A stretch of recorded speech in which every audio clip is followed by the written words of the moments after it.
الحمد لله حمدا كثيرا أولا وآخرا، والصلاة والسلام على حبيبه دائما وسرمدا. أما بعد، فأعوذ بالله من الشيطان الرجيم. بسم الله الرحمن الرحيم. يا أيها الذين آمنوا لا تتخذوا بطانة من دونكم لا يألونكم خبالا ودوا ما عنتم قد بدت البغضاء من أفواههم وما تخفي صدورهم أكبر قد بينا لكم الآيات إن كنتم تعقلون. صدق الله العظيم.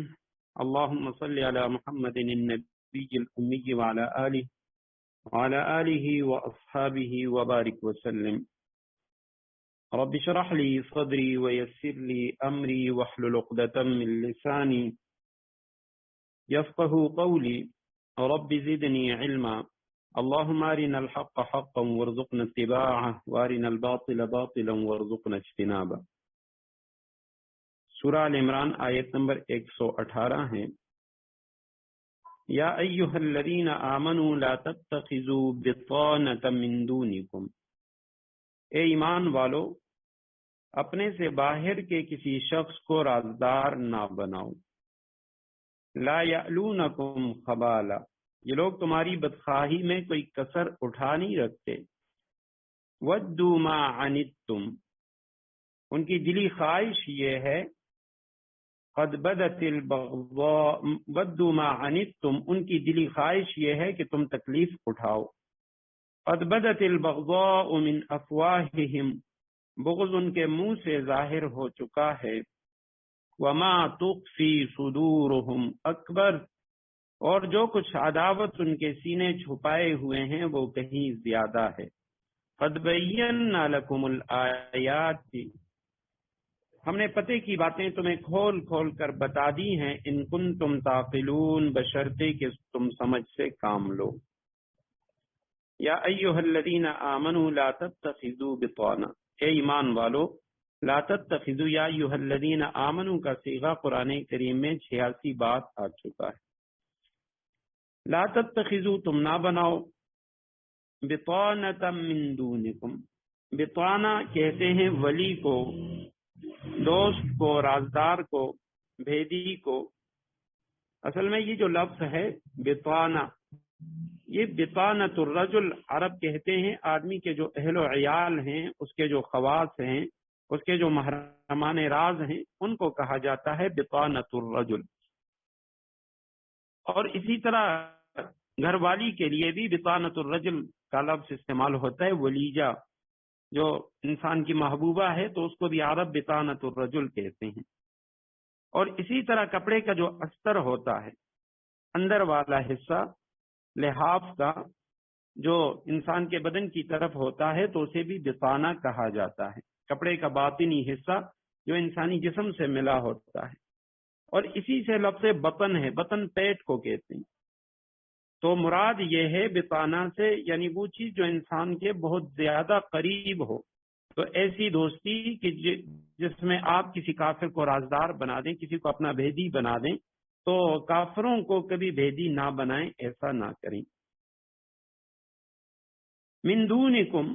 اپنوں کے علاوہ، یعنی اپنے سے باہر کے کسی، دون کے معنی علاوہ، تمہارے علاوہ کسی اور شخص کو تم اپنا رازدار نہ بناؤ. لا یألونکم خبالا، لا یألونکم یہ البن سے ہے. البن کسی کام میں کوتاہی کرنا، دیر لگانا. تو لا اس کے اوپر آ گیا تو نہیں ہو گیا. لا یألونکم، وہ کوتاہی نہیں کرتے، دیر نہیں کرتے. خبالن، خبالن کے معنی فساد، تباہی، خرابی مچانا. وہ تمہیں خرابی پہنچانے میں کوتاہی نہیں کریں گے، تمہیں نقصان پہنچانے میں کوتاہی نہیں کریں گے. ودو ما عنتم، ودو کے معنی ہے وہ پسند کرتے ہیں، وہ تمنا کرتے ہیں. محبت اور مودت اردو میں بھی ہم استعمال کرتے ہیں. ودود کا لفظ اسی سے ہے محبت والا، اللہ سبحانہ و تعالیٰ کے ناموں میں سے ایک نام ہے۔ اور اسی طرح آپ صلی اللہ علیہ وسلم کے حدیث میں بھی یہ لفظ آ چکا ہے۔ آپ صلی اللہ علیہ وسلم نے فرمایا تزوج الودود الولود، کہ بہت زیادہ محبت کرنے والی، بچے پیدا کرنے والی عورت سے نکاح کرو۔ تو ودو وہ پسند کرتے ہیں، ان کی یہ تمنا ہے، وہ چاہتے ہیں ما عنتم تم کو ایذا پہنچے۔ عنت کے معنی مشقت کے، گناہ بدکاری کے لیے بھی یہ لفظ استعمال ہوتا ہے، یہاں اس کے معنی ہے تکلیف، تمہیں تکلیف پہنچے، وہ یہ چاہتے ہیں تمہیں ایذا پہنچے۔ قد بدت البغضاء یقیناً بدت کے معنی ظاہر ہو گئی، البغضاء بغض سے ہے، عداوت سے، دشمنی، کہ بغض وہ ظاہر ہے، من افواہہم، افواہ یہ لفظ فوہن کی جمع فو، یہ فمن سے ہے، منہ کو کہا جاتا ہے، ان کے منہ سے بغض وہ ظاہر ہو چکا ہے۔ وما تخفی اور وہ جو پوشیدہ ہے، چھپا ہوا رکھا ہے، صدورہم ان کے سینوں نے، صدور صدر کی جمع سینہ، اکبر وہ کہیں زیادہ ہے، یعنی جو کچھ عداوت ان کے سینے چھپائے ہوئے ہیں وہ کہیں زیادہ ہے۔ قد بینا یقیناً ہم نے بیان کر دیا، ہم نے کھول دیا، لکم تمہارے لیے، الآیات آیتوں کو، یعنی جو پتے کی باتیں ہیں، جو ان کی نشانیاں ہیں عداوت کی، دشمنی کی، وہ ہم نے بیان کر دی، ان کنتم تعقلون بشرطے کہ تم سمجھ سے کام لو۔ تو آیت کریمہ میں مسلمانوں کے غیر مسلموں کے ساتھ جو تعلقات ہیں اس کے حوالے سے بتایا جا رہا ہے، اور اسی سورہ آل عمران کی آیت نمبر 28 میں ہم اس حوالے سے کچھ پڑھ بھی چکے ہیں۔ کسی صورت میں اللہ سبحانہ و تعالی نے سورہ آل عمران کی آیت نمبر 28 میں وہاں پہ فرمایا تھا کہ یہ جو کفار ہیں تو مسلمان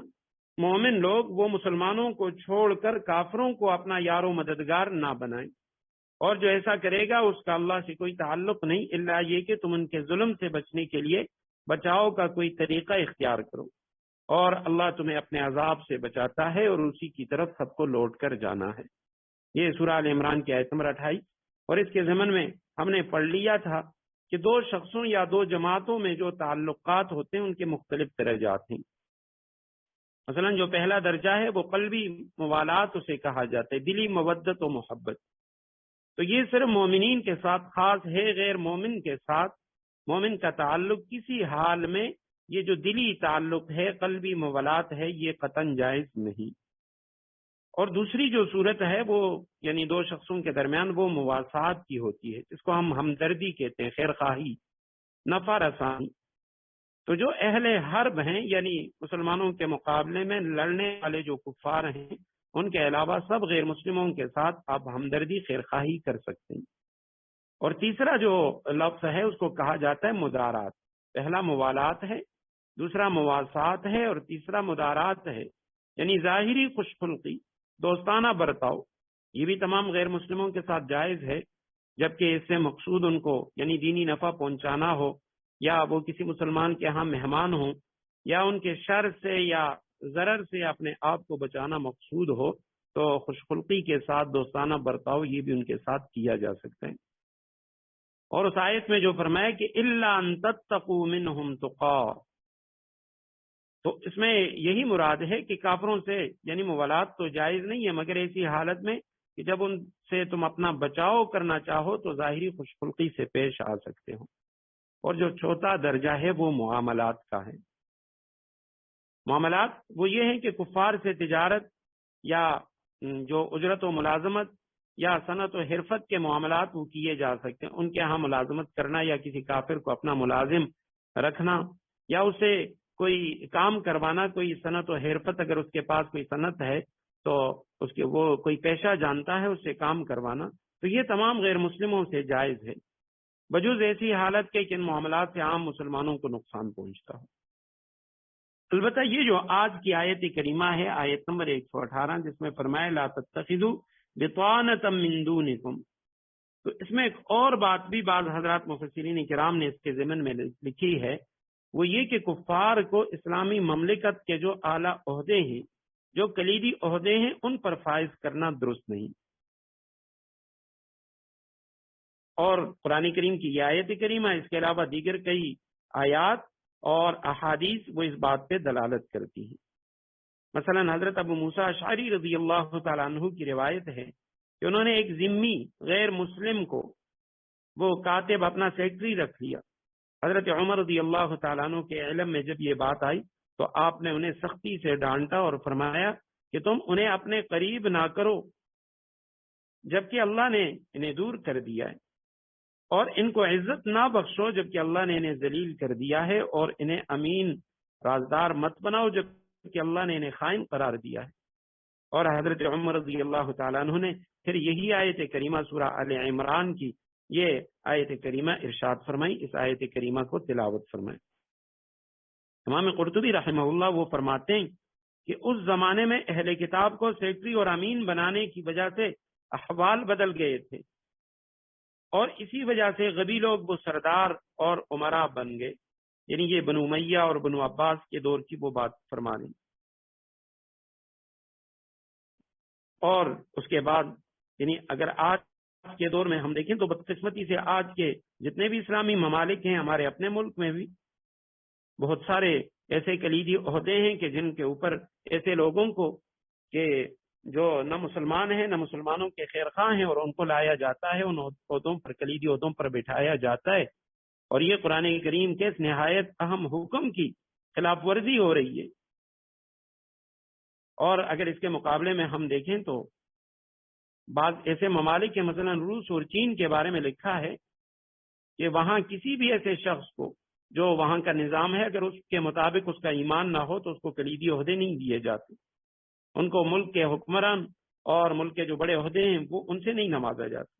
اور یہ جو چیزیں، اس کے نقصانات واضح ہیں کہ ایسے لوگ اگر اوپر بڑے عہدوں پہ چلے جاتے ہیں تو لازماً وہ انہی لوگوں کے خیر خواہ ہوتے ہیں جن کے ساتھ ہیں وہ، یا جن کو وہ مانتے ہیں۔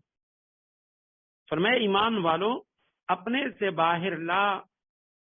تتخذوا بطانۃ من دونکم،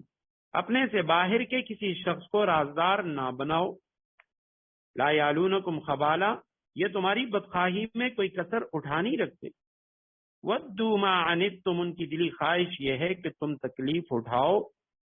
قد بدت البغضاء من افواہہم، بغض ان کے منہ سے ظاہر ہو چکا ہے، وما تخفی صدورہم اکبر، اور جو کچھ عداوت ان کے سینے چھپائے ہوئے ہیں وہ کہیں زیادہ ہے۔ قد بینا لکم الآیات، ہم نے پتے کی باتیں تمہیں کھول کھول کر بتا دی ہیں، ان کنتم تعقلون، بشرطے کہ تم سمجھ سے کام لو۔ اور آیت کریمہ کے ضمن میں یہ بات بھی یاد رکھنی چاہیے کہ اسلام، اس نے جو اقلیت ہیں، جو غیر مسلم ہیں، ان کو بڑے حقوق دیے۔ اسلامی مملکت کے اندر ان کو کلیدی عہدے نہیں دیے جا سکتے، لیکن ان کے جو حقوق ہیں وہ اسلام نے تسلیم کیے، بلکہ آپ صلی اللہ علیہ وسلم کی بعض احادیث وہ ذمیوں کے بارے میں، جو اقلیت ہیں ان کے بارے میں بڑے سخت ہیں۔ اب جو غیر مسلم وہ اسلامی مملکت کے باشندے ہیں یا مسلمانوں سے ان کا کوئی معاہدہ ہو چکا ہے، تو ان کے بارے میں آپ صلی اللہ علیہ وسلم کی جو تعلیمات اور ان کی حفاظت کے لیے انتہائی تاکیدات وہ اسلامی قانون کا جز ہیں۔ عبداللہ بن مسعود رضی اللہ تعالیٰ عنہ کی روایت ہے، آپ صلی اللہ علیہ وسلم نے فرمایا، من آذا ذمیا فانا خصمہ، جس شخص نے کسی ذمی کو، غیر مسلم اقلیت، اسے ستایا تو قیامت کے روز اس کی طرف سے میں دعوے دار بنوں گا، اور من کنت خصمہ خصمتہ یوم القیامہ، اور جس مقدمے میں دعوے دار ہوں تو میں ہی غالب رہوں گا۔ ایک اور حدیث میں آپ صلی اللہ علیہ وسلم نے فرمایا، حضرت علی رضی اللہ تعالیٰ عنہ راوی ہے کہ منعنی ربی ان اظلم معاہدا ولا غیرہ، مجھے میرے پروردگار نے منع فرمایا کہ میں کسی معاہد جسے میرا معاہدہ ہو چکا ہے یا کسی دوسرے پر ظلم کروں۔ اور ایک روایت میں فرمایا کہ خبردار، جو کسی غیر مسلم معاہد پر ظلم کرے یا اس کے حق میں کمی کرے یا اس پر اس کی طاقت سے زیادہ بوجھ ڈالے یا اس سے کوئی چیز بغیر اس کی دلی رضامندی کے حاصل کرے تو قیامت کے روز میں اس کا وکیل ہوں گا۔ لیکن یہ جو تمام مراعات ہیں، ان تمام مراعات کے ساتھ مسلمانوں کو اپنی جماعت اور ملت کی حفاظت کے لیے یہ ہدایات بھی دی گئی ہیں کہ اسلام اور مسلمانوں کے دشمنوں کو اپنا گہرا دوست اور رازدار معتمد نہ بنایا جائے اور نہ ہی اسلامی مملکت میں انہیں جو کلیدی عہدے ہیں ان سے نوازا جائے۔ ہاں انتم اولئک تحبونہم، دیکھو تم تو ایسے ہو کہ ان سے محبت رکھتے ہو، ولا یحبونکم، مگر وہ تم سے محبت نہیں رکھتے، وتؤمنون بالکتاب کلی، اور تم تو تمام آسمانی کتابوں پر ایمان رکھتے ہو، وَإِذَا لَقُوكُمْ قَالُوا آمَنَّا، اور ان کا حال یہ ہے کہ جب وہ تم سے ملتے ہیں تو کہتے ہیں کہ ہم قرآن پر ایمان لے آئے، وَإِذَا خَلَوْا عَضُّوا عَلَيْكُمُ الْأَنَامِنَ مِنَ الْغَيْظِ، اور جب تنہائی میں جاتے ہیں تو تمہارے خلاف غصے کے مارے اپنی انگلیاں چباتے ہیں، قل، ان سے کہہ دو کہ موتوا بغیظکم، اپنے غصے میں خود مر رہو، ان اللہ علیم بذات الصدور، اللہ سینوں میں چھپی ہوئی باتیں خوب جانتا ہے۔ ہاں انتم، یہاں اس کو کہا جاتا ہے تنبیہ کے لیے، یعنی کسی کو متنبی کیا جاتا ہے تو مسلمانوں سے کہا جا رہا ہے ہاں انتم، دیکھو تو کہ تم ایسے ہو، ان سے محبت کرتے ہو، کافروں کو اپنا دلی دوست بناتے ہو، اور ان کا حال یہ ہے۔ تو ہاں یہ تنبیہ کے لیے، اور انتم ضمیر ہے مخاطب کی جمع کی کہ تم لوگ، تحبونہم، تم ان سے محبت کرتے ہو، ولا یحبونکم، لیکن وہ تم سے محبت نہیں کرتے۔ تحبون جمع مخاطب کا صیغہ اور یحبون جمع غائب کا، مضارع کے صیغے دونوں۔ وتؤمنون، اور تم ایمان لاتے ہو، بالکتاب کلی، ساری کی ساری کتاب پر، تمام آسمانی کتابوں پر۔ وَإِذَا لَقُوكُمْ، اور جب وہ تم سے ملتے ہیں، قالوا، کہتے ہیں آمنا، ہم ایمان لائے، وَإِذَا خَلَوْا، جب وہ تنہا ہو جاتے ہیں، اکیلے ہو جاتے ہیں، عَضُّوا، عضو کے معنی انہوں نے کاٹ کاٹ کھایا، یعنی انہوں نے دانتوں میں دبایا۔ قرآن کریم میں دوسرے مقام پہ بھی یہ لفظ آ چکا ہے، یوم یعض الظالم علی یدیہ، کہ جس دن کافر وہ اپنے ہاتھوں کو کاٹ کھائیں گے اور کہیں گے کہ ہائے کاش ہم نے کیوں ان کافر لوگوں سے دوستی کی۔ تو عض یعض کے معنی ہے کاٹ کاٹ کھانا، کہ یہ جو کفار ہیں تنہائی میں جاتے ہیں تو تمہارے خلاف غصے کے ہمارے اپنی انگلیاں چباتے ہیں۔ عضو علیکم، یعنی وہ چباتے ہیں تم پر، الانامل، انامل یہ انملتن کی جمع ہے، پورے کو کہا جاتا ہے، پور، انگلیوں کے پور۔ عضو علیکم الانامل من الغیظ، تمہارے خلاف غصہ اور غضب کی وجہ سے انگلیاں کاٹ کاٹ کھاتے ہیں۔ قل، آپ کہہ دیجئے موتو، مرو، امر کا صیغہ ہے مت، موت اس سے جمع کا، بغیظکم، اپنے غصے میں، خود مر رہو اپنے غصے میں، اور یقیناً اللہ سبحانہ و تعالی دلوں کے راز سے واقف ہے۔ تو آیت کریمہ میں ان کفار کا حال بتایا جا رہا ہے۔ البتہ اس آیت میں یہ جو لفظ ہیں وَتُؤْمِنُونَ بِالْكِتَابِ كُلِّ، تم تو پوری کتاب پر ایمان لاتے ہو، اس سے کیا مراد ہے؟ تو علماء نے لکھا یہاں پہ کتاب سے مراد تمام آسمانی کتابیں، کہ تم تمام آسمانی کتاب، اب تمام آسمانی کتابوں میں بھی دو باتیں آ جاتی ہیں، ایک تو یہ کہ جو ماقبل انبیاء کرام کی کتابیں ان پر بھی ہمارا ایمان ہے، تورات، زبور، انجیل جو اصل حالت میں ہیں، یا دیگر انبیاء کے صحف ہیں ان پر بھی ہمارا ایمان ہے۔ اور ساتھ دوسری بات یہ ہے تؤمنون بالکتاب کلی، یہ جو قرآن کریم ہے یہ ان تمام انبیاء کرام کی کتابوں کا خلاصہ ہے۔ تمام انبیاء کرام کی جو کتابوں کے علوم تھے وہ اس کتاب کے اندر موجود ہیں، تو تم تو ایسی کتاب پر ایمان رکھتے ہو کہ جو ان کتابوں کے تمام مضامین کو، خلاصے کو شامل ہے۔ قرآن کریم میں بعض جگہوں پہ آتا ہے یہ اہل کتاب کے بارے میں کہ ان کو کتاب کا کچھ حصہ دیا گیا، تو اس کچھ حصے سے مراد وہی تورات، زبور یا انجیل ہے کہ ان کو یہ کتابیں دی گئیں، اور جو قرآن کریم کا ایک حصہ یعنی قرآن کے جو علوم ہیں اس کا کچھ حصہ ان کتابوں کے اندر موجود ہے۔ تو جب یہ اکیلے ہوتے ہیں، تنہائی میں جاتے ہیں، تو اس وقت یہ مسلمانوں کے خلاف یہ طرح طرح کی تدبیریں کرتے ہیں، اور غصے کے مارے یہ اپنی انگلیاں چباتے ہیں کہ کس طریقے سے یہ مسلمانوں کو ذکر پہنچائیں، انہیں تکلیف پہنچائیں۔ تو آپ کہہ دیجیے اللہ سبحانہ و تعالیٰ تو سب جانتا ہے کہ اپنے غصے میں خود مر رہو، اور اللہ سبحانہ و تعالیٰ سینوں میں چھپی ہوئی باتیں خوب جانتا ہے۔ ان تمسسکم حسنۃ تسؤہم، اگر تمہیں کوئی بلائی مل جائے تو ان کو برا لگتا ہے، اور وَإِن تُصِبْكُمْ سَيِّئَةٌ يَفْرَحُوا بِهَا، اگر تمہیں کوئی غضب پہنچے تو یہ اس سے خوش ہوتے ہیں۔ وَإِن تَصْبِرُوا وَتَتَّقُوا، اگر تم صبر اور تقوی سے کام لو، لا يَضُرُّكُمْ كَيْدُهُمْ شَيْئًا، تو ان کی چالیں تمہیں کوئی نقصان نہیں پہنچائیں گی۔ ان اللہ بما یعملون محیط، جو کچھ یہ کر رہے ہیں وہ سب اللہ کے علم و قدرت کے احاطے میں ہے۔ ان اگر تمسسکم، مس یا مسو سے ہے پہنچنا، وہ تم کو چھوئے یعنی تم کو پہنچے، حسنتن، حسنہ کے معنی بھلائی، اچھائی، نیکی، کوئی خوشی، کوئی راحت اور مال غنیمت، کسی جہاد کے اندر، غزوے کے اندر تمہیں فتح، تو تسؤہم، وہ ان کو بری لگتی ہے، سو سے ہے وہ ان کو ناخوش کرتی ہے۔ وَإِن تُصِبْكُمْ، اور اگر تمہیں پہنچے، سیئۃ، کوئی برائی، کوئی تکلیف، کوئی مصیبت، پریشانی،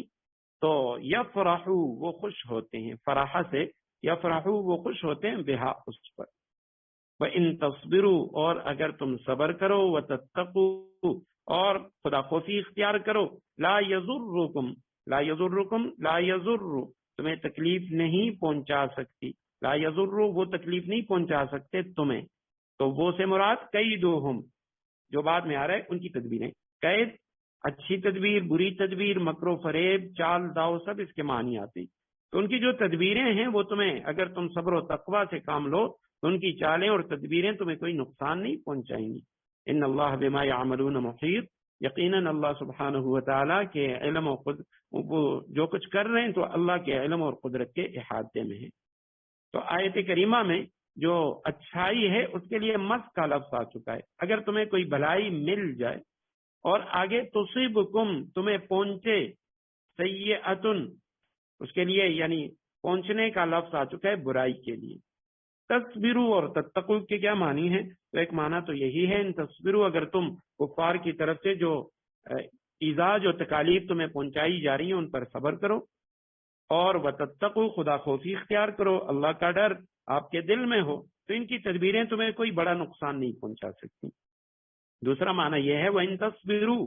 کفار کی طرف سے تمہیں جو مصیبت پہنچ چکی ہے اس پر تم صبر کرو، وَتَتَّقُوا، اور آئندہ کے لیے ان کی تدبیروں سے بچو، ان کی جو چالیں ہیں ان سے اپنی حفاظت کرو،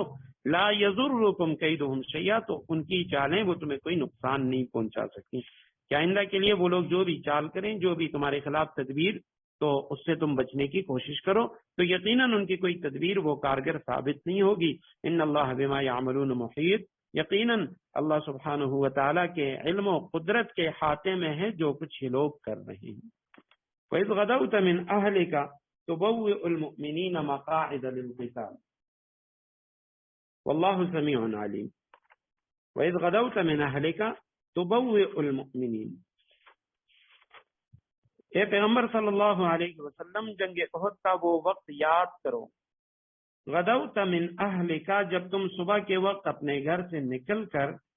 تبوئ المؤمنین مقاعد للقتال، مسلمانوں کو جنگ کے ٹھکانوں پر جما رہے تھے، واللہ سمیع علیم، اور اللہ سب کچھ سننے جاننے والا ہے۔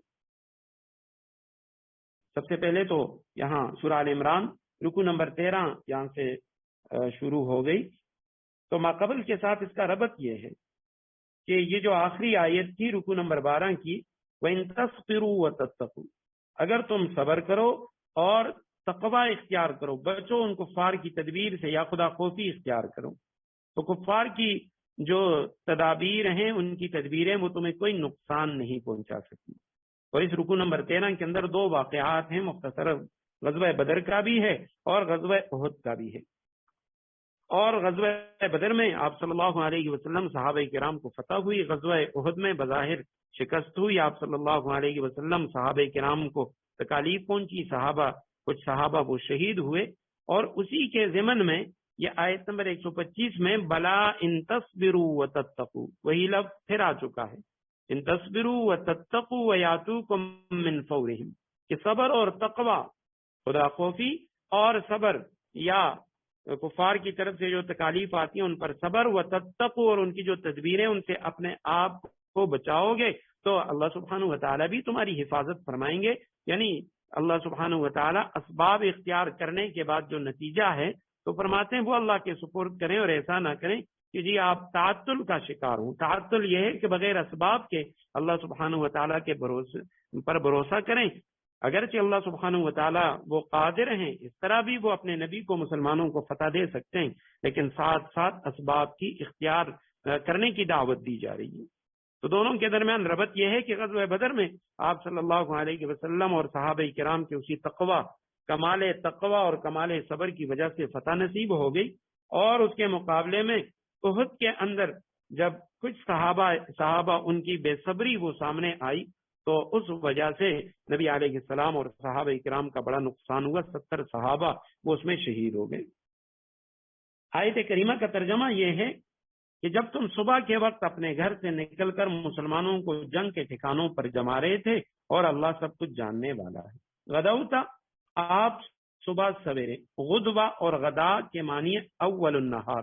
یعنی دن کا شروع کا حصہ. قرآن کریم میں کئی جگہ پہ یہ لفظ ہے سبح بالعشی بالغدو والآصال. غدو صبح کا وقت، آصال شام کا وقت.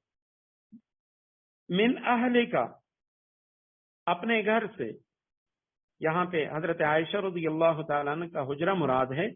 بخاری شریف کی روایت ہے کہ آپ صلی اللہ علیہ وسلم اس وقت حضرت عائشہ رضی اللہ تعالیٰ عنہ کے حجرہ سے برآمد ہوئے تھے. تبوئ المؤمنین، تبوئ بوا کے معنی برابر کرنا، ہموار کرنا، ٹھکانہ پکڑنا. تبوئ المؤمنین آپ ٹھکانوں پر جما رہے تھے مسلمانوں کو. مقاعد کی جمع ہے، مقعد کہتے ہیں بیٹھنے کی جگہ کو، گاٹ لگانے کی جگہ. مقامات یا مورچے، جنگی جو مورچے ہوتے ہیں تو وہ مراد ہیں کہ آپ مسلمانوں کو جنگ کے ٹھکانوں پر ان کے جو مورچے ہیں ان پر جما رہے تھے. اور واللہ سمیع علیم، اللہ سبحانہ و تعالی سب کچھ سننے جاننے والا ہے. یہاں سے چونکہ اسی رکوع کے اندر غزوہ بدر اور غزوہ احد دونوں کا تذکرہ ہے تو اس رکوع کی جو آیات ہیں اس کی تفسیر اور اسی طرح یعنی ان آیات کی تشریح کی طرف آنے سے پہلے مختصراً غزوہ بدر اور غزوہ احد کا جو خلاصہ ہے وہ میں عرض کرتا ہوں. سب سے پہلی بات تو یہ ہے کہ غزوہ بدر کا جو واقعہ ہے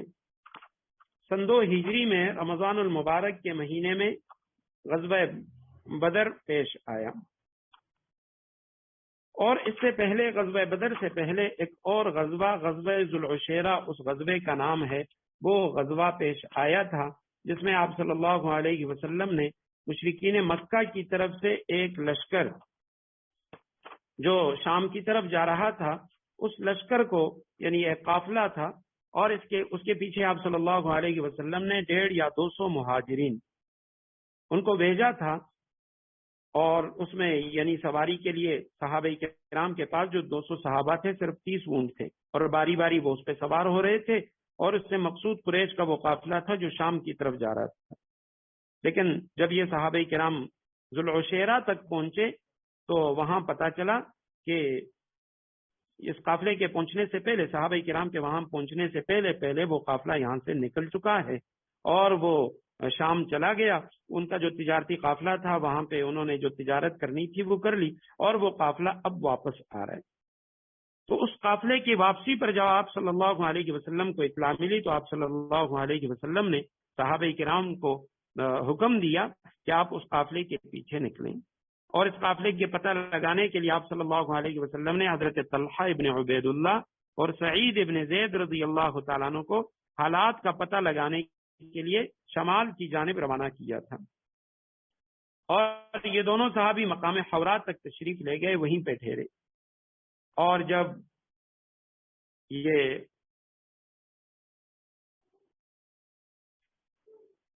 اسکرین پہ یہ نقشہ نظر آ رہا ہے، یہ جنگ بدر کے بارے میں اور جنگ احد کے بارے میں. تو سب سے پہلی بات تو یہ ہے کہ جنگ بدر جو ہے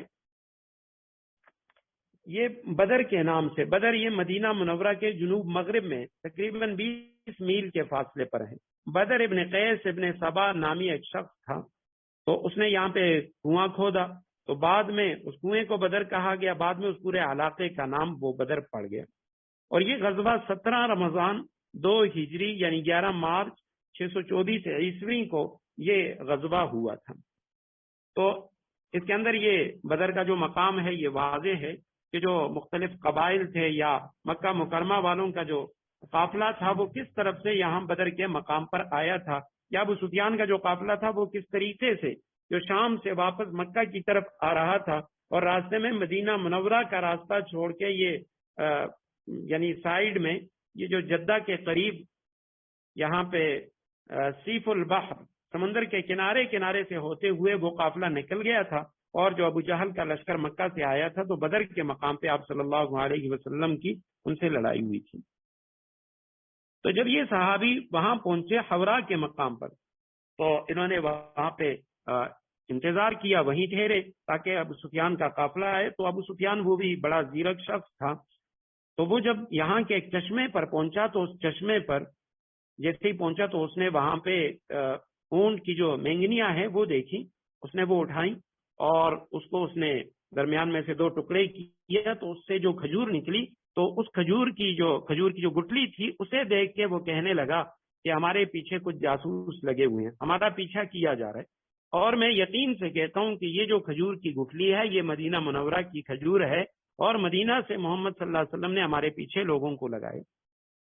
تو یہ اطلاع ملتے ہی اس نے فوراً وہاں سے، اس کا راستہ تو مدینہ منورہ کے قریب سے گزرنے کا تھا، لیکن اس نے کیا کیا کہ فوراً وہ وہاں سے سیف البحر دریا کے کنارے اس طرف سے دوسرا راستہ اس نے اختیار کیا اور مدینے کی طرف سے نکل گیا، لیکن ساتھ ساتھ اس نے کیا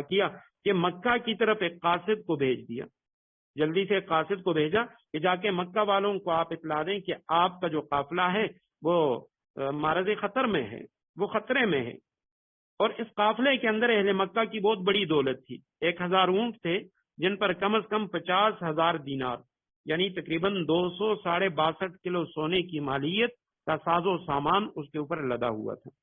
اور اس کی حفاظت کے لیے صرف 40 آدمی تھے۔ تو جب آپ صلی اللہ علیہ وسلم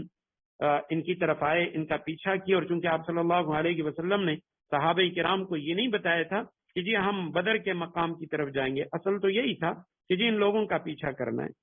اس میں 313 یا 314 یا 317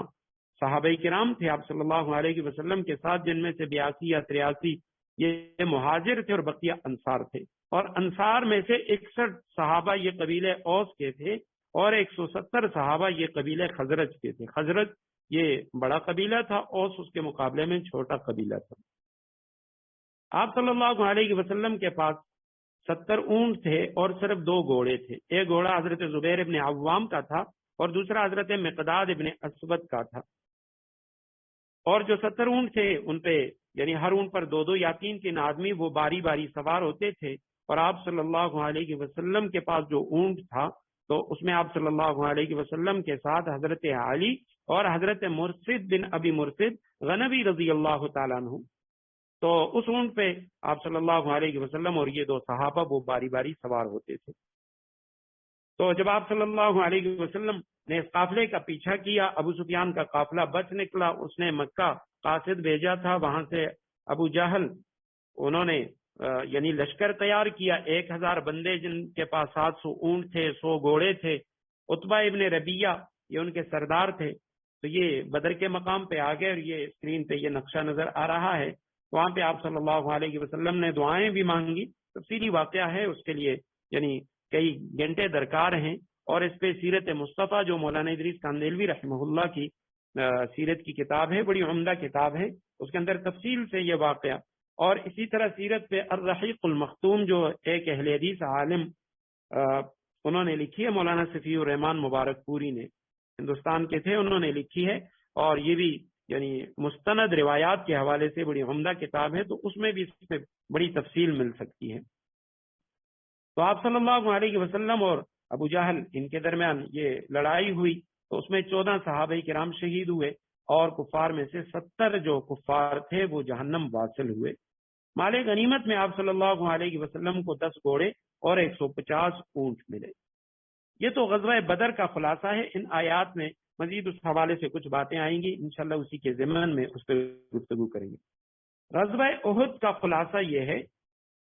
کہ احد یہ مدینہ منورہ سے شمال کی جانب تقریباً 2 یا 2.5 میل کے فاصلے پر ایک پہاڑی کا نام ہے، اور یہ جو غزوہ ہے یہ سن 3 ہجری میں یعنی ہجرت کے 3رے سال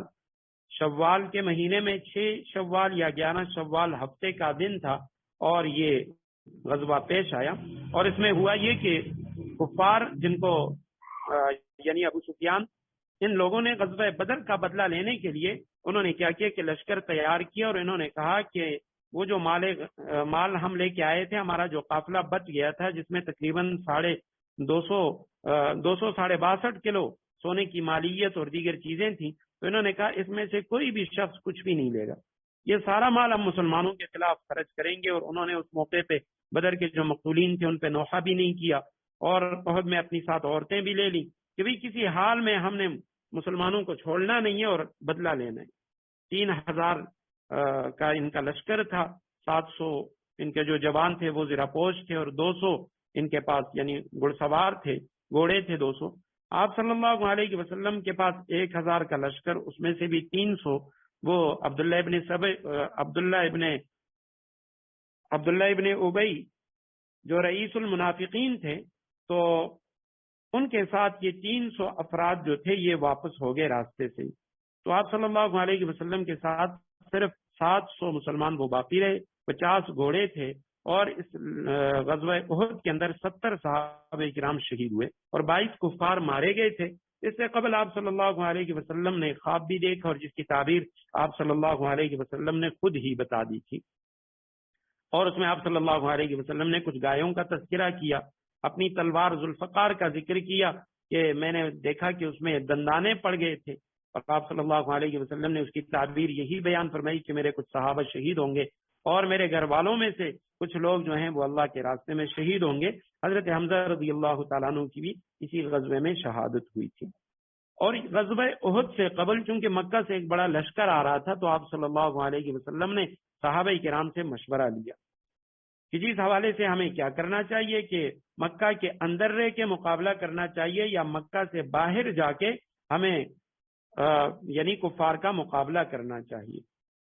تو آپ صلی اللہ علیہ وسلم کی اپنی رائے جو آپ صلی اللہ علیہ وسلم نے شروع میں ظاہر نہیں فرمائی، وہ یہ تھی کہ مدینہ کے اندر رہ کر مکہ کے لشکر کا مقابلہ کیا جائے. اور عبداللہ ابن ابی جو رئیس المنافقین تھا اس کی رائے بھی یہی تھی. کچھ اور صحابہ کرام نے بھی یہ رائے دی، لیکن زیادہ تر صحابہ کرام انہوں نے رائے دی کہ یا رسول اللہ مدینہ سے باہر نکل کر ہم کفار کے لشکر کا مقابلہ کریں گے، اگر وہ مدینہ میں داخل ہو گئے تو اس میں پھر ہمارے جو بچے ہیں اور ہماری جو عورتیں ہیں وہ بھی محفوظ نہیں رہیں گی. تو آپ صلی اللہ علیہ وسلم حضرت عائشہ رضی اللہ تعالیٰ عنہ کے حجرہ میں داخل ہو گئے. آپ صلی اللہ علیہ وسلم نے زرہ پہن لی اور جب باہر تشریف لائے صحابہ تو آپ صلی اللہ علیہ وسلم نے نکلنے کا حکم دیا، تو اس وقت صحابہ کرام سمجھ گئے کہ نبی علیہ السلام کا اپنا ارادہ بھی یہی تھا کہ مدینہ کے اندر رہ کر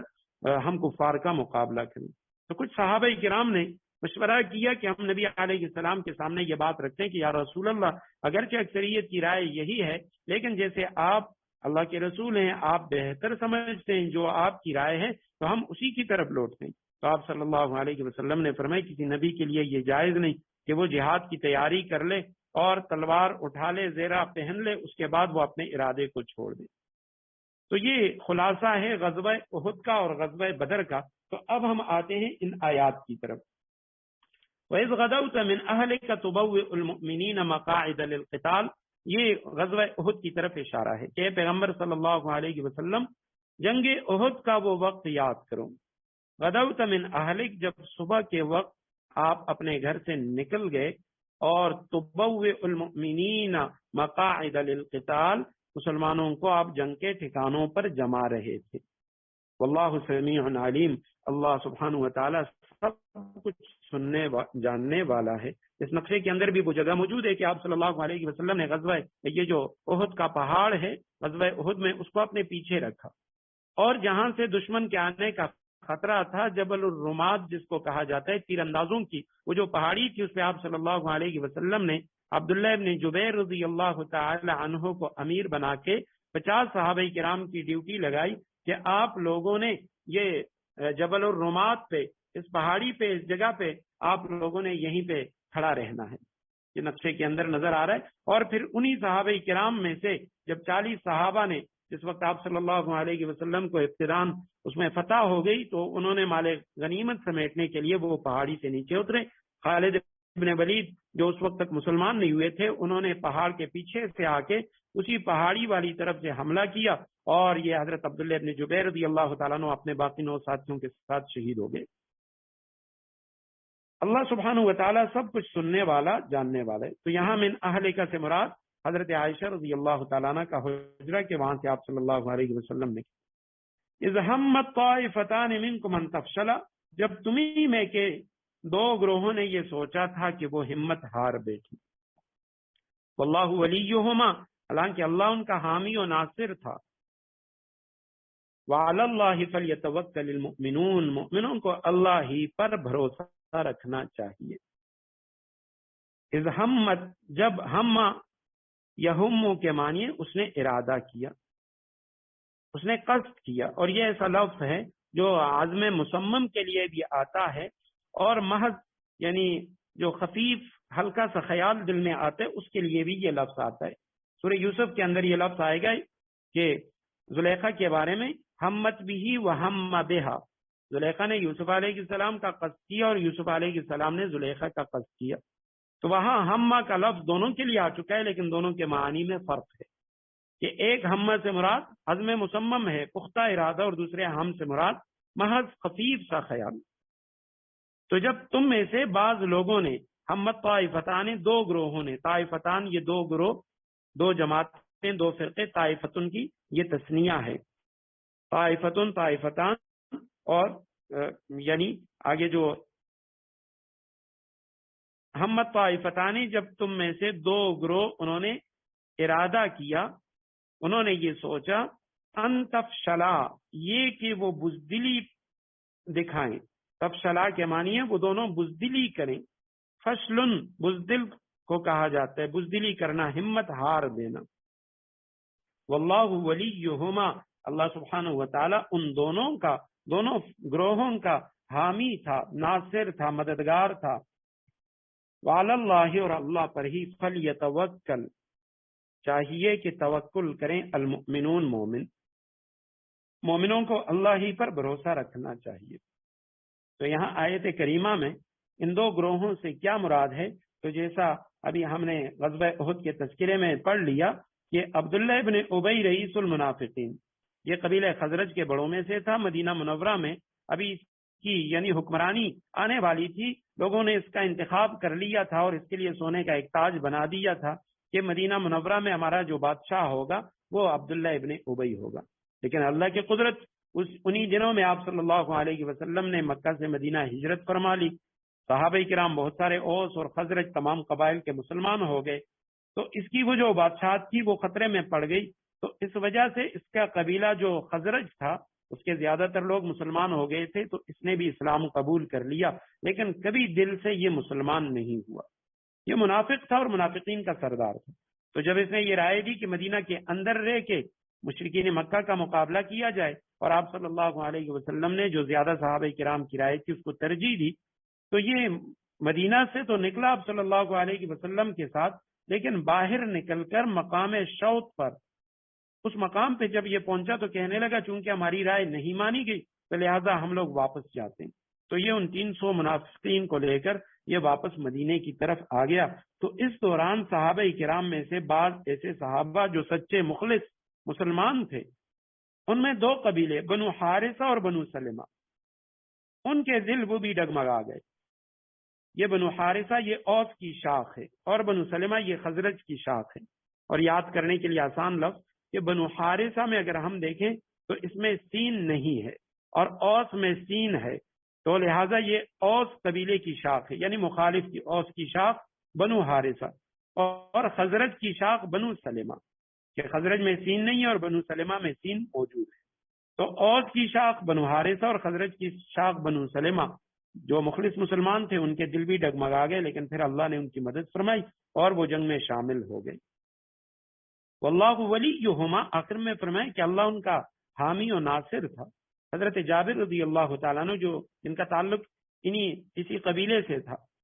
تو وہ فرماتے ہیں کہ یہ آیت کریمہ ہمارے حق میں نازل ہوئی اور ہم اس کے نزول پر بہت زیادہ خوش ہوئے۔ اگر ایک طرف دیکھا جائے تو ہمارے پھسل جانے کا جو خیال ہے اس کا بھی اس آیت میں ذکر ہے، لیکن ساتھ ہی اللہ سبحانہ و تعالیٰ نے فرمایا واللہ ولیہما، اس کی خوشخبری بھی ہمیں سنا دی کہ اللہ ان کا حامی و ناصر تھا، اور ساتھ ساتھ آیت کے شروع میں فرمایا کہ ہم طائفتان منکم، تم میں سے، تم مسلمانوں میں سے، مخلص مسلمان، تو فرمایا ہمیں منافقین میں شامل نہیں کیا گیا، ہمیں مسلمانوں میں شامل کیا گیا، اور آخر میں فرمایا وعلی اللہ فلیتوکل المؤمنون، مومنوں کو اللہ ہی پر بھروسہ رکھنا چاہیے۔ لیکن یہ بات جیسے شروع میں نے عرض کر دیا، ربط میں ان تصبروا وتتقوا کہ صبر اور تقوی کفار کی جو سازشیں اس سے اپنے آپ کو آگاہ کرنا اور اپنے آپ کو بچانا۔ تو یہ جو توکل کا لفظ ہے، جو محققین صوفیہ ہیں انہوں نے اس کی تعریف یہ کی ہے کہ توکل یہ ہے کہ اللہ تعالیٰ پر کامل بھروسہ اور یہ یقین محکم کا اس کا حکم اٹل ہے، اللہ سبحانہ و تعالیٰ جو کرنا چاہتے ہیں وہ ہو جاتا ہے، وہی ہوتا ہے، لیکن اس کے ساتھ حضور نبی کریم صلی اللہ علیہ وسلم کی اس سنت پر عمل کے ضروری اسباب کے مہیا کرنے میں بھی پوری جدوجہد کرنا جو ہے یہ توکل ہے، کہ جس طرح آپ صلی اللہ علیہ وسلم نے اسباب اختیار کیے غزوہ بدر میں بھی، غزوہ احد میں بھی، اور اگر ہم مستشرقین جو وہ لوگ جنہوں نے اسلام کے بارے میں لکھا پڑھا اور وہ غیر مسلم تھے، تو ان لوگوں نے بھی اس بات کا اعتراف کیا کہ نبی علیہ السلام کی جو جنگی چالیں تھیں صحابہ کرام کے لیے جو مختلف جگہیں منتخب کی ہیں، تو یہ ایسی ہیں کہ یعنی جیسے کوئی بہت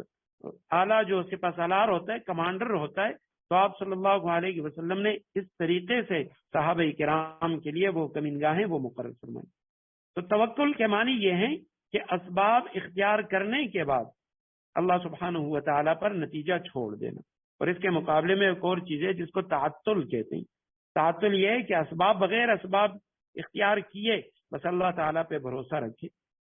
مستدرک حاکم کی روایت ہے، آپ صلی اللہ علیہ وسلم کے پاس ایک صحابی آئے، آپ صلی اللہ علیہ وسلم نے ان سے حال احوال پوچھا، اور اس کے بعد آپ صلی اللہ علیہ وسلم نے فرمایا کس پہ آئے ہو؟ کہنے لگے یا رسول اللہ میں اپنی سواری پہ، اونٹ پہ سوار ہو کے آیا ہوں۔ فرمایا تمہارا اونٹ کدھر ہے؟ اس نے کہا یا رسول اللہ میں نے اللہ پہ توکل کر کے میں نے اس کو چھوڑ دیا، یہیں پہ باہر ہوگا۔ تو آپ صلی اللہ علیہ وسلم نے فرمایا قیدھا وتوکل علی اللہ، اس کو باندھ لو اور اس کے بعد اللہ پہ توکل کر لو، کہ ضروری اسباب جو ہیں وہ اختیار کر لو۔ حضرت سہل رضی اللہ تعالیٰ عنہ وہ فرماتے ہیں کہ جو شخص ترک اسباب کو توکل کہتا ہے، کہ اسباب اختیار نہیں کہتا اور کہتا ہے کہ یہ توکل ہے، تو فرمایا وہ حضور صلی اللہ علیہ وسلم کی سنت پر اعتراض کرتا ہے، کیونکہ آپ صلی اللہ علیہ وسلم نے اسباب کو اختیار کی۔ غار حرا میں آپ صلی اللہ علیہ وسلم کئی سالوں تک وہاں مجاہدات اور ریاضات آپ صلی اللہ علیہ وسلم کیا کرتے تھے، لیکن روایات میں آتا ہے کہ وہاں جاتے ہوئے آپ صلی اللہ علیہ وسلم اپنا کھانا وہ اپنے ساتھ لے لیا کرتے، اور جب آپ صلی اللہ علیہ وسلم کا وہ توشہ ختم ہو جاتا پھر آپ صلی اللہ علیہ وسلم گھر تشریف لاتے اور پھر اس کے بعد پھر اپنے ساتھ توشہ لے کے وہاں چلے جاتے۔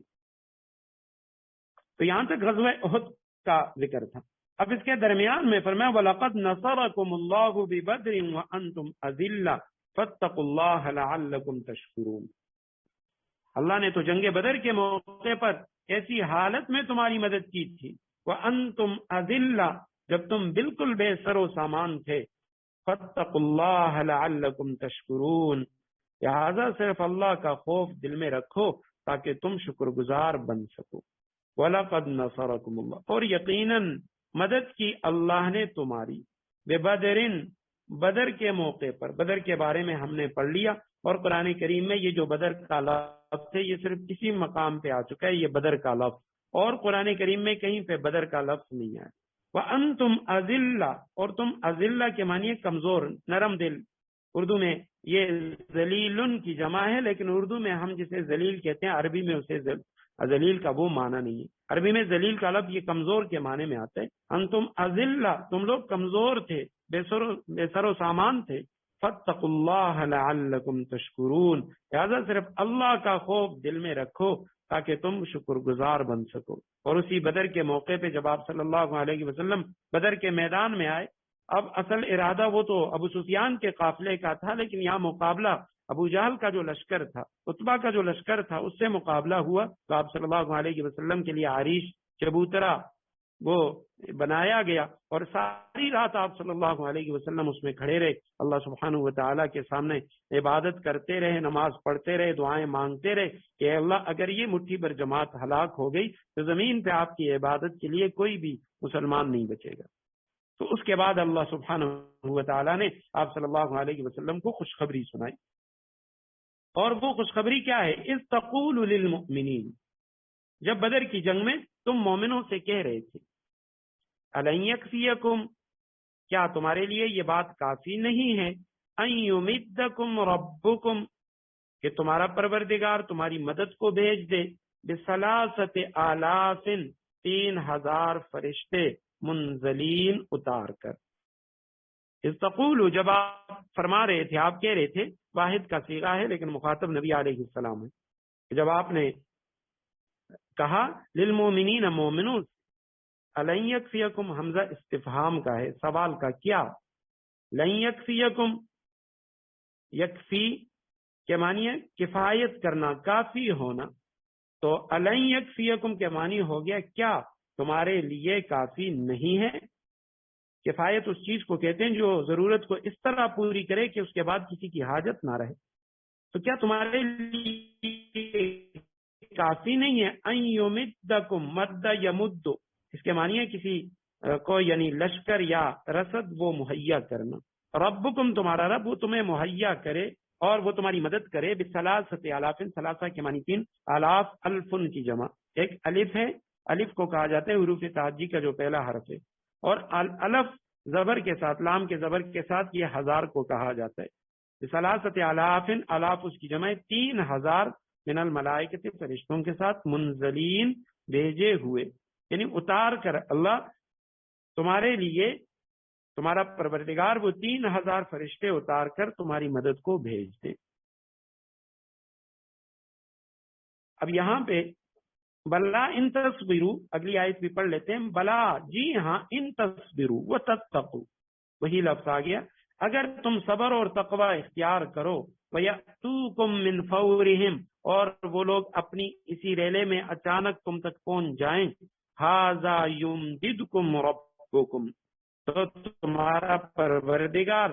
تمہاری مدد کو بھیج دے گا، بِخَمْسَةِ آلَافٍ، 5000 من الملائکت، فرشتے، مصومین، جنہوں نے اپنی پہچان نمایاں کی ہوئی ہوگی۔ بلا جی ہاں، ان تصبروا، اگر تم صبر کرو، وتتقوا، خدا خوفی اختیار کرو، ویأتوکم، اور آ جائیں، ضمیر کفار کی طرف ہے کہ آ جائیں تم پر، عطایاتی سے، من فورہم، فور کے معنی ہے یعنی اچانک، فوراً آ جائیں تم پہ کفار کا لشکر، ھذا یمددکم، تو یہ تمہاری مدد کو آئے گا، ربکم، تمہارا رب تمہاری مدد کو بھیج دے گا، بخمسۃ آلاف، خمسہ 5، آلاف الفن کی جمع 1000، 5000 من الملائکہ فرشتے، مصومین، مصومین اس میں فاعل کا صیغہ ہے، مصومن سے کوئی خاص نشان لگانا، نشان زدہ کرنا۔ تو آیت کریمہ میں یہ جو آخری لفظ ہے اس کو پہلے دیکھتے ہیں، مصومین کے معنی نشان زدہ سے کیا مراد ہے؟ تو بعض حضرات نے تو لکھا ہے کہ اس سے مراد یہ ہے، جس طرح حضرت مفتی تقی عثمانی صاحب نے ترجمہ کیا کہ تمہارا پروردگار تمہارے لیے ان فرشتوں کو بھیج دے گا تمہاری مدد کے لیے جنہوں نے اپنی پہچان نمایاں کی ہوئی ہوگی، ان کی ایک خاص پہچان ہوگی۔ اور صحیح روایات میں آتا ہے، بخاری شریف کی روایت میں صحابہ کرام فرماتے ہیں کہ ہم میں سے کچھ خاص پگڑیوں والے تھے، سفید پگڑیوں والے، غزوہ بدر کے اندر، تو ہم نے ان کو دیکھا کہ یعنی ہم انہیں پہچان نہیں رہے تھے، اور وہ کفار کے خلاف لڑ رہے تھے، اور بعض ایسے کافر تھے کہ جن کو ہم نے دیکھا اور ہم ان کے پیچھے بھاگتے تو ہم سے پہلے وہ فرشتے ان کو قتل کر دیتے۔ تو یہ فرشتوں کی اس نشانی کی طرف اشارہ ہے کہ ان کی خاص خاص نشانی ہے، جیسے بعض روایات میں آتا ہے فرشتوں نے جن کفار کو قتل کیا تھا تو ان کی جو گردنیں ہیں وہ کالی ہو گئی تھی، سیاہ ہو گئی تھی۔ اور مصومین کا دوسرا معنی یہ ہے کہ مصومین نشان زدہ، یعنی یہ فرشتوں کی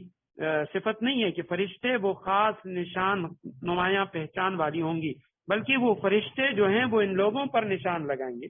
وہ کفار کو ماریں گے۔ اور سورہ انفال میں اس کا ذکر ہے کہ